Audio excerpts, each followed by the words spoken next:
নমস্কাৰ অসম স্বাগতম জনালোঁ মোৰ অন্য এটা নতুন ভিডিঅ'লৈ। তো গাইজ আজি মই আপোনালোকক এটা ইনফৰমেশ্যন দিব বিচাৰিছোঁ, যিটো ইনফৰমেশ্যন মানে সকলোৱে জনাটো দৰকাৰ। বলক ভিডিঅ'টো আৰম্ভ। সমগ্ৰ দেশতে বিয়পি পৰা এই ভাইৰাছটোৰ নাম হ'ল লাম্পি ছালৰ ৰোগ। গতিকে আপোনালোকক মই দেখুৱাই আছোঁ কেনেকুৱা ধৰণৰ হৈছে আৰু ইয়াৰ লক্ষণবিলাকো কম কেনেকৈ গম পাব পাৰি যে ইয়াৰ লাম্পি ছালৰ ৰোগ হৈছে বুলি দেখুৱাই আছোঁ। বন্ধু বান্ধৱীসকল দেখা পাই আছে এনেকুৱা ধৰণৰ হয় লাম্পি ছালৰ ৰোগ হ'লে।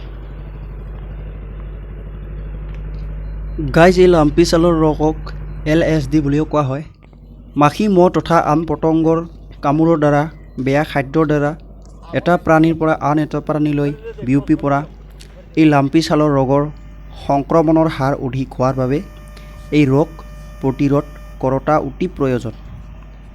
গাইজ এই ৰোগত আক্ৰান্ত হোৱা জীৱ জন্তুবিলাকে 2 পৰা 3 সপ্তাহত ৰোগ মুক্ত হয় আৰু কেইবাদিনলৈকে গাখীৰ উৎপাদনৰ ক্ষমতা কম হৈ পৰে।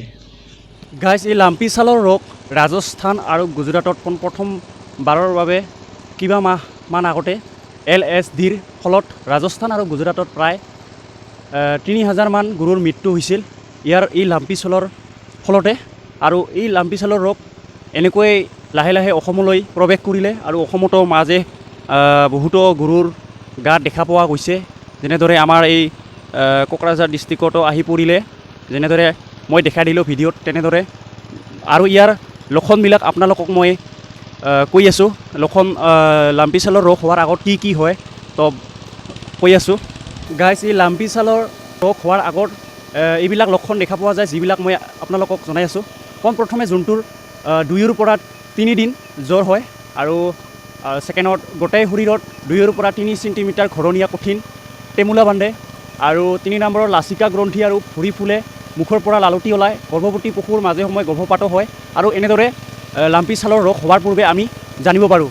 তো গাইজ আপোনালোকে যদি এনেকুৱা লক্ষণ দেখা পায় তেনেহ'লে লগে লগে ওচৰৰ পশু চিকিৎসালয় পশুবিলাকক লৈ যাওক, গৰুবিলাকক লৈ যাওক আৰু সোনকালে চিকিৎসা কৰক। ইয়াৰ ফলত মানুহলৈ নাহে যদিও, মানুহৰ গাত বিয়পি নপৰে যদিও, তথাপিও এইটো ভাল নহয় আৰু এটা গৰুৰ পৰা আন বহুতো গৰুৰ লৈ বিয়পি পৰে বহুত মাৰাত্মক ভাইৰাছ, বহুত বেয়া ভাইৰাছ এইটো।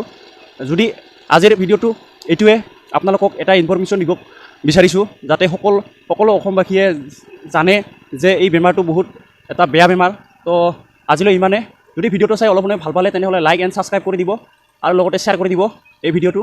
তো আজিলৈ ইমানে, পুনৰ লগ পোৱা আশাৰে বাই বাই, ধন্যবাদ।